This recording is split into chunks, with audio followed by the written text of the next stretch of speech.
ഹരി ഓം. ദശകം 68, ശ്ലോകം 6. ഇതി മുദാകുലൈ കൃഷ്ണവല്ലവീജനൈ സമമുപാഗതോ കൃഷ്ണയാമുനീതടേ മൃദുകുജാംബരൈ കൃഷ്ണകൽപിതാസനേ ഖുസൃണഭാസുരേ കൃഷ്ണപര്യശോഭധാഃ. ഇതി മുദാ ആകുലൈഃ വല്ലവീജനൈഃ. ഇതി മുദാകുലൈ വല്ലവീജനൈഃ സമം ഉപാഗതൈഃ. ഉപാഗതോ യാമുനേ തടേ. സമമുപാഗതോ യാമുനേ തടേ മൃദുകുജ അംബരൈഃ.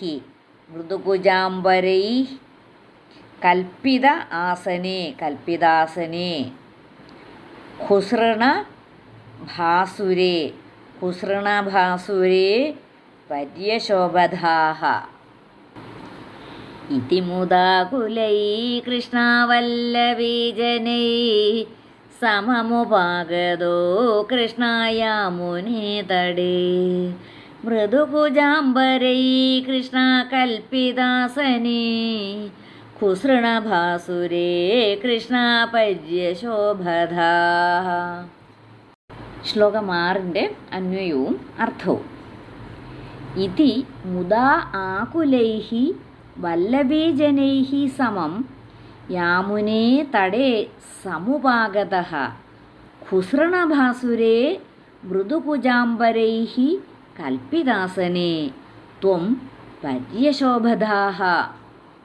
അപ്പോൾ ഈ ഭഗവാൻ മറഞ്ഞു കഴിഞ്ഞിട്ട് തിരിച്ച് ഭഗവാനെ കണ്ടു കഴിഞ്ഞപ്പോഴുണ്ടായ ആ ഗോപിമാരുടെ സന്തോഷമാണ് പല തരത്തിൽ പ്രകടിപ്പിച്ചതവർ. ചിലർ പരാതി പറയുന്നു, ചിലർ കരയുന്നു, ചിലർ വായിക്കാത്തു എന്നുള്ള ആ ഇത് പൂഗചർവ്വതം ഭഗവാൻ ചവച്ചതിനെ അവർ വായിക്കാത്ത അവരുടെ കയ്യിലെടുത്ത് അവരുടെ വായിക്കാത്തിടുന്നു. കുറേ പേര് കെട്ടിപ്പിടിക്കുന്നു, കുറേ പേര് കരയുന്നു. അങ്ങനെ പല വിധത്തിലുള്ള ആവലാദികൾ പറയുകയാണ്. സന്തോഷം കൊണ്ടവർക്ക് ഇരിക്കാൻ വയ്യ. ആണ് ഇതി മുദാ ആകുലൈഃ. ഇപ്രകാരം ആനന്ദപരവശകളായ വല്ലവീജനൈഃ സമം ഗോപസുന്ദരിമാരോടുകൂടി യാമുനേ തടേ സമുപാഗതഃ. യാമുനേ തടേ കാളിന്ദീ തീരത്തിലെത്തിച്ചേർന്ന് ഖുസൃണഭാസുരേ ആ കുജകുങ്കുമം പുരണ്ട അഴകാർന്ന മൃദുകുജാംബരൈഃ ആ മാർദ്ദവമുള്ള ഉത്തരീയങ്ങൾ. മൃദുകുജാംബരൈഃ കുജാംബരം എന്ന് പറഞ്ഞാൽ ഉത്തരീയം.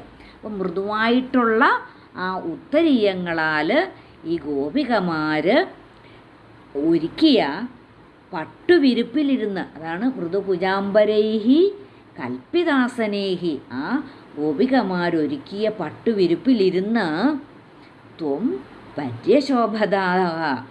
ത്വം പര്യശോഭധാഃ നിന്തിരുവടി മിന്നിത്തിളങ്ങി. ഇതി മുദാ ആകുലൈഃ വല്ലവീജനൈഃ സമം യാമുനേ തടേ സമുപാഗതഃ ഖുസൃണഭാസുരേ മൃദുകുജാംബരൈഃ കൽപ്പിതാസനേ ത്വം പര്യശോഭധാഃ.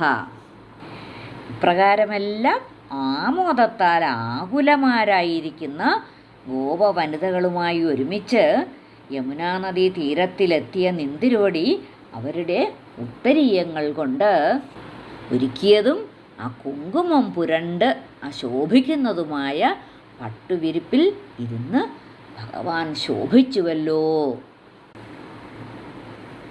ഇതി മുദാകുലൈ കൃഷ്ണവല്ലവീജനൈ സമമുപാഗതോ കൃഷ്ണയാമുനീതടേ മൃദുകുജാംബരൈ കൃഷ്ണകൽപ്പിതാസനേ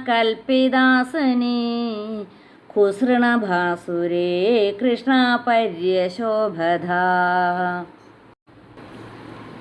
ഇതി മുദാകുലൈ കൃഷ്ണവല്ലവീജനൈ സമമുപാഗതോ കൃഷ്ണയാമുനീതടേ